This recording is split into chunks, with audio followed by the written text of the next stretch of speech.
오늘 저녁은 지난주 이어서 이제 본문 말씀 6절에서 마지막 절 말씀까지 그날에 이루시는 하나님의 나라.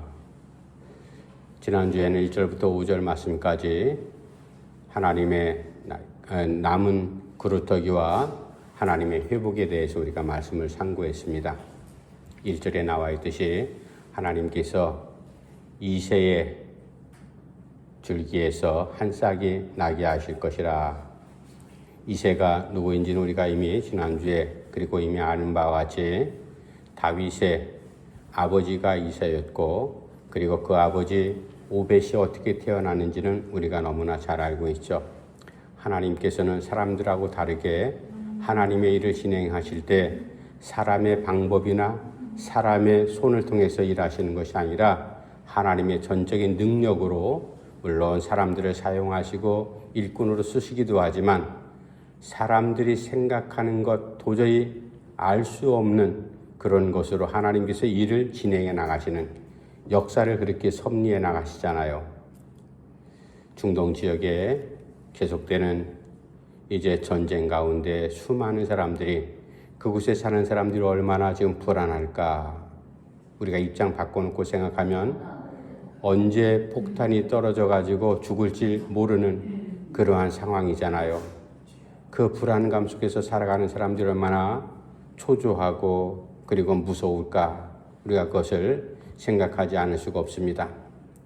전쟁이 왜 일어났을까? 이제 오늘 본문 말씀을 통해서 우리가 잘 아는 6절부터 10절 말씀까지 9절까지 이제 아이들이 사자굴에 손을 넣어도 독사굴에 손을 넣어도 이리와 양떼와 함께 그렇게 평화롭게 공존하는 모습이 이제 이사야 우리가 잘 아는 11장 6절에서 9절 말씀 잘 알고 있습니다. 하나님께서 개입하시면 정말로 모든 세상이 평화로운 나라, 아름다운 나라, 서로 사랑하면서 공존하는 그러한 세상이 올 터인데 왜 계속 전쟁이 연일 일어나고 있을까? 오늘 본문 말씀 우리가 살펴보기 전에 제목이 하나님 그날에 주께서 이루시는 하나님 나라. 하나님 나라라는 것은 우리 개신교 정상적인 교단에서는 그렇게 고백을 하죠. 하나님의 나라는 예수님께서 이 땅에 메시아 오심으로 말미암아 하나님의 나라가 이미 시작되었다. 그러나 그것은 아직 완성된 것이 아니다. 그래서 영어로 다 already, but not yet 그렇게 표현하기도 해요. 이미 시작된 하나님의 나라, 그리고 그것이 아직 완성되지 않은 그런 하나님의 나라. 하나님의 나라가 이미 시작되었으면은 전쟁도 없고 서로 평화롭게 살아야 되는데 왜 계속 서로 싸우고 죽고 죽이고 불안한 가운데 살아가고 있을까? 그것은 하나님의 나라라는 것은 어떤 이 지역을 그렇게 얘기하는 게 아닙니다. 하나님의 나라는 지역을 얘기하는 것이 아니라 하나님의 나라는 하나님께서 통치하는 통치에 관한 문제지 어떤 일정한 지역, 그것을 하나님의 나라라고 성경은 말씀하지 않습니다. 그래서 오늘 본문 말씀 가운데 그때가 되면, 물론 본문의 배경은 하나님께서 유다 백성들을 살리시고 무너진 이스라엘 백성들을 다시 회복하시는 것이 하나님께서 이사야를 통해서 던져주신 소망의 메시지이지만, 그러나 이새의 줄기에서 한 싹이 나리라. 끊어져서 모든 것이 망가지고 더 이상 생존할 수 없는 그런 상황 가운데서 하나님께서 다시 새 생명을 일으켜 세우시는 하나님의 섭리, 하나님의 뜻, 무너진 이스라엘 백성들을 하나님께서 그렇게 세우실 것이다. 그러한 이제 예언의 말씀, 물론 이것은 메시아가 오셔서 새롭게 시작되는 하나님의 나라를 우리에게 전해주고 있습니다. 그렇다면 오늘 본문 말씀을 통해서 그날에 하나님께서 이루시는 하나님의 나라는 어떤 나라일까? 먼저 말씀 넘어가서 6절 말씀 제가 한번 읽어드릴게요. 6절 말씀. 그때 이리가 어린 양과 함께 살면 표범이 어린 염소와 함께 누우며 송아지와 어린 사자와 살찐 짐승이 함께 있어 어린 아이에게 끌리며. 첫 번째, 그날에 이루어지는 하나님의 나라는 평화로운 나라다. 제가 조금 전에 말씀드렸듯이 평화로운 나라, 하나님 나라가 이미 시작되었다고 하면은 전쟁은 더 이상 일어나지 않고 서로 미워하고 죽이고 배반하고 이러한 일들이 세상에 없어져 가야 되는데, 그것은 예나 지금이나 변함없이 똑같이 서로 싸우고 죽이고 속이고 폭력을 행하고 이런 일들이 계속 일어나고 있거든요. 큰 나라의 전쟁 일어나면 우리가 TV를 봐서 미사일이 날아가고 미사일이 한두 발 날아가서 터지는 게 아니잖아요. 수십 발, 수백 발씩 한꺼번에 날아가서 그게 터지면은 어떻게 될까? 정말로 참담한 이 세상. 왜 하나님의 나라가 시작되었는데 전쟁이 끝나지 않고 평화로움이 찾아오지 않을까? 그것은 하나님의 나라는 평화로운 나라가 분명히 하나님의 나라죠. 그런데 그 평화의 나라는 누구에 의해서 이루어지는가? 우리가 믿는 바로 예수 그리스도의 다스림으로 인해서 하나님의 통치권 안에서 이루어지는데, 세상에 많은 사람들이 전쟁이 일어나는 것은요, 어떤 정치적인 문제, 경제적인 문제 가지고 지금 석유 때문에 일어나는 것처럼 보이지만, 그러나 그 원인을 찾아보면 개인 인간적인 욕심으로부터 사실은 이 전쟁이 시작되거든요.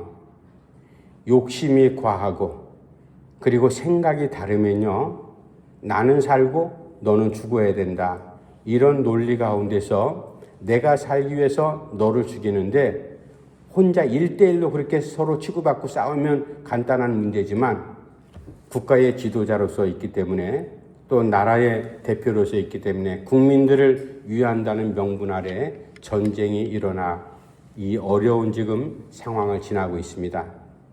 전쟁이 끊어지지 않는 것은 바로 예수 그리스도의 통치, 다스림 속에 있지 않는 그런 나라들이 있고 그런 세력들이 있기 때문에, 물론 평화의 나라, 예수님께서 오심으로 말미암아 평화가 분명히 시작은 됐어요. 서로 사람들이, 예수 믿는 사람들이 앞장서서 용서하고 사랑하고 그리고 배고픈 사람들에게 나누어 주고 이런 것들을 신앙적으로 행하잖아요. 그러나 아직도 많은 나라, 많은 사람들이 예수 그리스도를 부인하고 그렇게 이제 다스림을 거부하기 때문에 평화가 자꾸만 이루어지지 않는 겁니다. 이런 것을 우리가 그런 차원에서 생각을 해야 되기 때문에, 이제 어린 양들이 사자와 함께, 양하고 사자하고 함께 있으면 양들은 당장 잡혀 먹죠. 그게 약육강식, 동물들의 세계인데, 하나님의 평화로운 나라가 되면 그러지 않을 것이다. 서로 죽이고 먹는, 이게 하나의 비유적인 표현이지만 서로 싸우는 것도, 미워하는 것도, 서로 내가 더 갖기 위해서 뺏는 것도, 폭력도, 이런 것도 일어나지 않는 평화로운 나라. 이제 하나님께서 예수 그리스도를 통해서 그러한 평화로운 나라를 어떻게 일어나게 하실까? 우리가 이미 잘 알고 있듯이 저 이스라엘 백성들, 지금 이스라엘이 이란을 공격을 하고 이란도 또 이스라엘 공격하잖아요. 서로 정말로 앙숙의 관계. 그러나 우리가 예수 믿는 그리스도인으로서 두 나라를 생각할 때 똑같은 겁니다, 사실. 이스라엘은 유대교는 하나님만 믿잖아요. 구약 성경만 저들은 믿고 있습니다. 신약 성경에 예수님을 믿질 않죠. 예수님을 믿지 않는 저 이스라엘 사람들, 유대교, 저들도 우리가 전도해야 될 사실 대상자들이죠.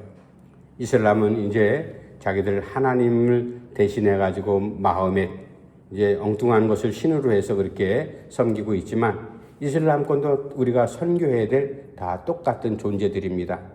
그런 차원에서 볼 때 정말로 예수님의 다스림, 복음을 수용하지 않고 자기들 방식대로 살아가기 때문에 평화로움이, 이 평화가 유지되지 않는다. 많은 성서학자들, 이제 신학자들이 그런 것들을 염려하고 걱정하고 있습니다. 세계에 혼재되어 있는 종교, 다양한 종교, 대표적인 종교들을 보면은 그래도 기독교가 전 세계 지역에 살펴봤을 때 전 세계 인구 가운데 31%가 기독교인들입니다. 거기에는 물론 구교인 천주교도 포함되어 있지만, 그리고 그 다음 많은 것이 이슬람권에 있는 이슬람교가 25%예요. 그 다음에 힌두교가 15%, 그리고 우리 동양권에는 불교가 많이 힘이 있지만 불교는 전 세계 인구 가운데 6%밖에 차지하지 않습니다. 그리고 이제 토속적인 신앙 갖고 있는 사람들이 한 6, 7% 정도 되고, 그리고 신앙이 없는 무종교인 사람들이 한 15% 정도 됩니다. 그 가운데 이스라엘, 유대교는 몇 프로인가 하면 1%밖에 되질 않아요. 하나님께서 평화로운 나라를 누구를 통해서 이루어 갈까? 이스라엘 사람들을 통해서 평화로운 나라가 이루어지는 게 아닙니다. 성경에 보면 오늘 본문 말씀도 메시아가 오심으로 말미암아 완전히 회복되는 하나님의 나라가 이루어질 것이다.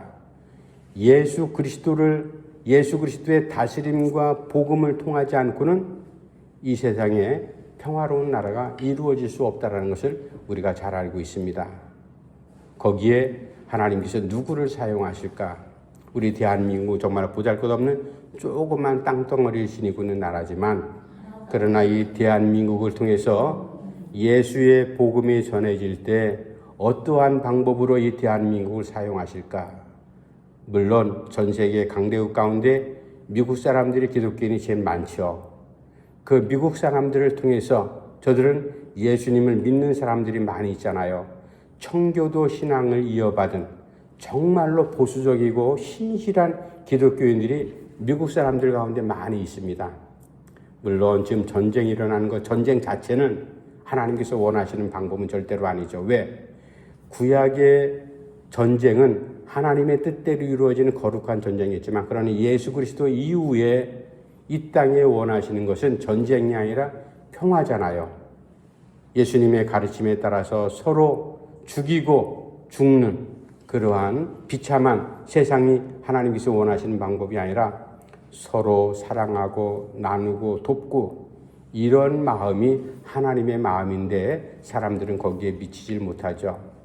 어쨌든 오늘 본문 말씀을 통해서 하나님께서 원하시는 그날에 이루어지는 회복되고 완성되는 하나님의 나라는 평화로운 나라다. 두 번째, 그날에 하나님께서 이루시는 나라는 어떤 나라일까? 10절에서 12절 말씀인데, 제가 10절 말씀 다시 한번 읽어드릴게요. 10절, 그날에 이새의 뿌리에서 한 싹이 나서 만민의 기치로 설 것이요 열방이 그에게로 돌아오리니 그가 거한 곳이 영화로우리라. 아멘. 두 번째, 그날에 주께서 이루시는 하나님 나라는 열방이 돌아오는 그러한 나라가 바로 하나님께서 만드시는 그런 하나님의 나라다. 이 말의 의미는 메시아를 통해서, 물론 지금 본문에 나오는 것은 이스라엘과 유다가 주변의 강대국에 의해서 완전히 패망하고 무너지잖아요. 그 원인은 스스로 하나님의 백성답게 살지 못해서 화를 자초한 결과가 바로 이스라엘과 지금 본문에 나온 이사야에 등장하는 유대 백성들의 모습이에요. 하나님께서 진노하셔서 그들을 패망시키잖아요. 그러나 거기서 끝나는 것이 아니라 우리가 지난주에 살펴봤듯이 그루터기를 통해서 하나님께서 새로운 일을 시작해서 이스라엘을 다시 연명하도록, 새 생명을 이어갈 수 있도록 그렇게 하시는 하나님의 놀라운 손길. 오늘 본문 말씀도 그날에 메시아를 통해서 이루어지는 바로 그날에는 열방에 돌아오는 나라가 바로 하나님께서 원하시는, 또 주님께서 만드시는 완성된 하나님의 나라. 그러니까 쉽잖아요. 우리가 이것을 생각하면은 예수 믿는 사람들이 점점 많아지면은 그 사람들이 누구의 다스림 가운데 있어요? 예수님의 복음의 영역 가운데 다 믿음으로 살아가는 사람들이죠. 그렇게 되면 예수님은 알지 못하고 또 하나님은 알지 못하는 많은 세계 열방들이 다 한 가지로 돌아온다는 것은 이 원어의 본문처럼 회개한다, 그러니까 방향을 다시 설정한다, 그런 의미를 갖고 있는데, 주님께로 돌아오는, 전쟁터에서 기치를 세운다, 그것을 승리의 깃발을 세운다, 바로 그건데, 우리가 망망대해에서 배들이 간혹 표류하다가 갈 방향을 찾지 못하면 어디를 봐요? 이제 육지에 가까운 그러한 이제 등대를 바라보고서 육지를 향해서 나가잖아요. 물에 빠져 허우적거리는 사람이 갑자기 저 멀리서 뭔가 깃발을 바라보면 어떻게 해요? 그 깃발은 그냥 장대에 달린 한낱 천조각이 아니라 바다에 표류하고 물에 빠져 허우적거리는 사람은 그 깃발을 볼 때, 야, 우리가 살 소망이 있다. 그래서 깃발을 향해서 이제 헤엄을 쳐가든지 기다리든지 그렇게 하지 않습니까? 마찬가지로 예수 믿는 사람들, 우리는 십자가를 바라보면서 현재 신앙생활을 살아가고 있잖아요. 십자가가 바로 모든 세상 사람들이 바라봐야 될 기치. 그래서 그 십자가를 바라보고 모든 나라, 불교권에 있는 사람들, 유교권에 있는 사람들, 이슬람권에 있는 사람들, 또 종교가 없는 사람들, 모든 나라 백성들이 다 돌아오는 나라. 그 나라가 이루어질 때 하나님께서 원하시는 예수 그리스도를 통해서 완성된 하나님의 나라가 이루어질 것이다. 이게 두 번째 오늘 본문 말씀을 통해서 우리에게 주시는 메시지입니다. 우리가 그러한 하나님의 나라 백성으로서 그 나라를 점점점 확장시키는 것이 우리 현재 살아가는 신앙인들의 삶이기도 하죠. 이제 마지막 세 번째, 그날에 주께서 이루시는 하나님의 나라는 완전히 이루어지는 하나님의 나라다. 넘어가서 16절 말씀 제가 다시 한번 읽어드릴게요. 16절, 그의 남아있는 백성 곧 아수르에서 남은 자들을 위하여 큰 길이 있게 하시되 이스라엘이 애굽 땅에서 나오던 날과 같게 하시리라. 아멘. 북쪽은 이스라엘, 남쪽은 유다 백성들. 우리나라도 지금 남북으로 나누어져 있듯이 패망하기 전에 이스라엘 백성들이 남북으로 그렇게 나누어져 있었습니다.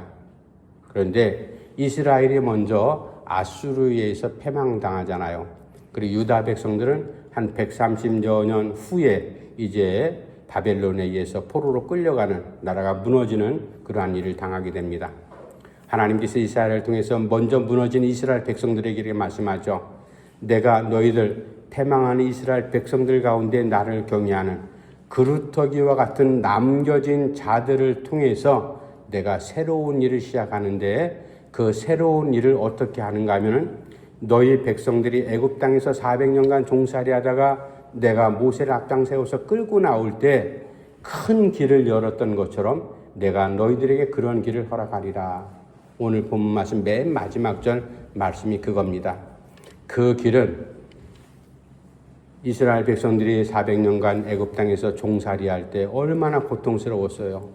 하루하루 사는 것이 꼭 죽을 것 같거든요. 그래서 하나님 앞에 울부짖고, 하나님 왜 우리를 이렇게 노예 상태로 이렇게 내버려 두십니까? 하나님께서 우리를 백성 삼으신 하나님이 계시다면, 우리가 부르는 하나님께서 지금 살아계시다면 우리를 왜 이렇게 내버려 두십니까? 하나님께서 오래도록 기다리시다가 저들의 고통을 보고 듣고 다 알고 계시는 상황 속에서 때가 되면 모세를 앞세워서 이제 이끌어내시죠. 우리가 36년간 일제 치하에서 고통받던 바로 그 시절 가운데 미국에 의해서 결국은 일본이 항복을 하잖아요. 우리가 해방을 하지 않습니까? 광복, 나라의 주권을 다시 찾았습니다. 영토도 다시 찾았습니다. 이 8.15 해방을 우리가 가장 국가적인 경사 중에 크게 생각하지 않습니까? 우리가 나라를 되찾지 못했다면 지금도 이 대한민국 조선 땅이 어떻게 됐을까? 하나님께서 이스라엘 백성들을 그렇게 다시 자유를 주시려고 이끌어내신 날.